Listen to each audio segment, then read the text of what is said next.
பேரு குழு குழு சாரி. அப்ப இந்த சாரி பேரு 1495 தான் வேலவன் ஸ்டோர்ஸ்ல. Velavan stores, Usman road, T Nagar, Chennai மற்றும் தூத்துக்குடி. சவால் இது வந்து ஒரு சுவாரஸ்யமான விஷயம். இது அப்பா சீமான் அவர்களுக்கே நல்லா தெரியும். நான் தனிப்பட்ட முறையில் நிறைய டைம் சொல்லியிருக்கேன்.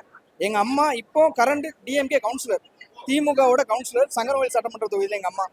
நானு எங்க அம்மாவுக்கு ஒரு கெட்ட பேரை எடுத்து கொடுத்துட்டேன். அம்மா ரியலி சாரிம்மா, என்னை மன்னிச்சிருங்க. பட் இருந்தாலும் எங்களுக்கு கொள்கைக்கு நிகரா எதிரியா யார் வந்தாலும், அது அம்மாவா இருந்தாலும், அப்பாவா இருந்தாலும், அண்ணனா இருந்தாலும், நண்பனா இருந்தாலும் எதிரி தான். தாய் தமிழ் உறவுகள் அனைவருக்கும் வணக்கம். நான் உங்கள் சூர்யா. நாம் தமிழர் கட்சியில் இப்போ கடந்த 2 வருஷமா பயணிச்சுட்டு வரேன். நானும் மாற்று கட்சியிலேருந்து வந்தவன் தான். நான் இதுக்கு முன்னாடி பார்த்தீங்கன்னா திமுக கட்சியில் வந்து நான் பயணிச்சுட்டு இருந்தேன். எங்கள் அம்மா வந்து அதில் கவுன்சிலராக இருந்தாங்க. அதுக்கப்புறம் தான் தலைவர் மேத்தகுனா யார், பிரபாகரன்னா யார், தமிழ் தேசியம்னா என்ன, திராவிடம்னா என்ன, நம்மளோட கொள்கை கோட்பாடு என்னன்னு தெரிஞ்சுக்கிட்டு அந்த கட்சியிலேருந்து நான் இந்த கட்சியில் வந்து என்னோட முழு உழைப்பை போட்டு நான் இப்போ பயணிச்சுக்கிட்டு இருக்கேன். நான் திமுக கட்சியிலேருந்து வந்தேன். ஆமாம்.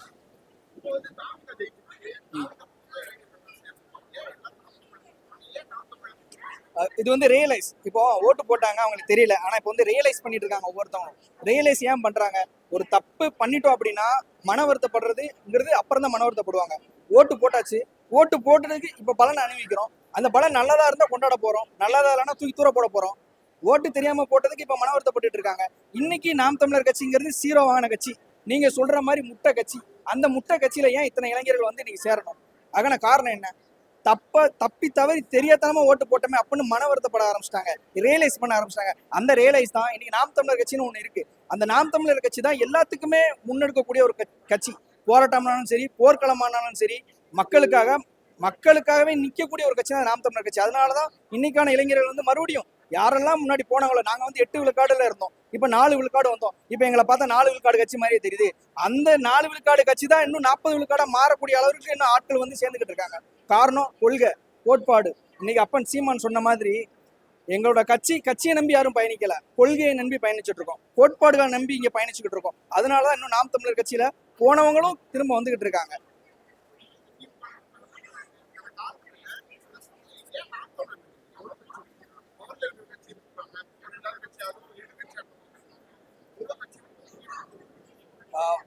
ஃபர்ஸ்ட் ஆஃப் ஆல் இது வந்து ஒரு சுவாரஸ்யமான விஷயம். இது அப்பா சீமான் அவர்களுக்கே நல்லா தெரியும். நான் தனிப்பட்ட முறையில் நிறைய டைம் சொல்லியிருக்கேன்.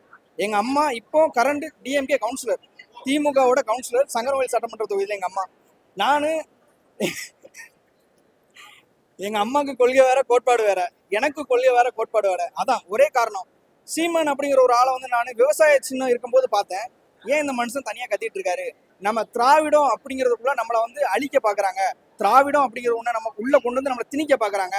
நம்ம தமிழ்ல சேர்ந்தவங்க, தமிழ் மொழியை சேர்ந்தவங்க, நம்மளோட கலை இலக்கியம், பண்பாடு, கலாச்சாரம் எல்லாமே தமிழ்ல ஊறி போன மண்ணில இருந்து வந்தவங்க. ஆனா திராவிடம் அப்படின்னா என்ன, தமிழுக்கும் திராவிடத்துக்கும் ஏணி வச்சாலும் எட்டாது அப்படிங்கிறத ஒண்ணு உணர்ந்ததுனாலதான் கருத்தில் கொண்டு அந்த கருத்துக்களை முன்னெடுத்தி நான் இந்த கட்சியில வந்து பயணிக்கணும் ஒரு ஆசை எனக்கு தூண்டுச்சு. அந்த ஒரு விஷயத்தினாலதான் உள்ளே வந்தேன். ஆமா. இல்ல வீட்டுல சண்டை வராதுன்னா வெளிப்படையா சொல்லிடலாமா? இல்ல இப்போ தாயா புள்ளனாலும் வாய் வயிறு வேற தானே. எங்களுக்கு கொள்கைக்கு நிகரா எதிரியா யார் வந்தாலும், அது அம்மாவா இருந்தாலும், அப்பாவா இருந்தாலும், அண்ணனா இருந்தாலும், நண்பனா இருந்தாலும் எதிரி தான். அதுக்காக பெத்தவங்க வந்து அப்படின்னு இல்லை, பேசுவாங்க. என்ன கொஞ்சம் எங்க அம்மா இப்போ நான் ஃபீல் பண்ற ஒரு விஷயம், எங்க அம்மா வந்து முகம் சுளிக்க வச்சுட்டேன்.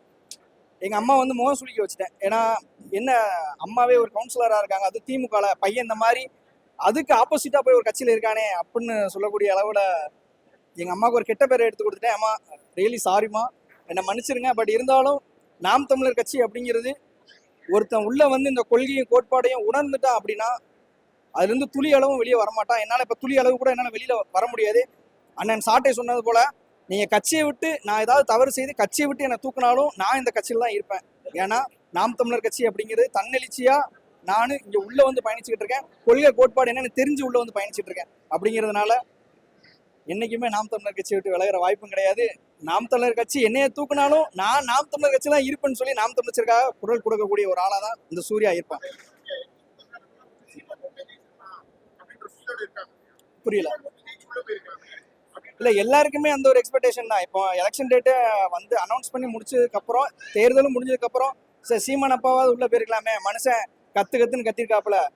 எல்லாருமே இலவசத்தை அறிவிச்சிட்டு இருந்த நேரத்துல வேலை இல்லாத இளைஞர்களுக்கு நான் உங்களுக்கு வேலை தரேன்னு சொன்ன ஒரு தலைவன், அந்த தலைவனை ஓட்டு போட்டு ஜெயிக்க வைக்கல. இந்த மனுஷன் வந்து காட்டை பேசுறான், மலையை பேசுறான், நிலத்தை பேசுறான், புவியியல், உயிரியல், என்னென்னமோ பேசிட்டு இருக்கானே, அது எங்க மக்களுக்கு காதுக்கு போகாம இலவசம்னு ஒண்ணு காதுக்கு போயிடுச்சு. திரை கவர்ச்சிங்கிற ஒரு போர்வையை மூடிட்டாங்க. அந்த இதுல பாதிக்கப்பட்டவங்க தான் இன்னைக்கு வந்து சிம்மன் எடுத்துக்கிட்டு இருக்காங்க. திமுக காரங்களே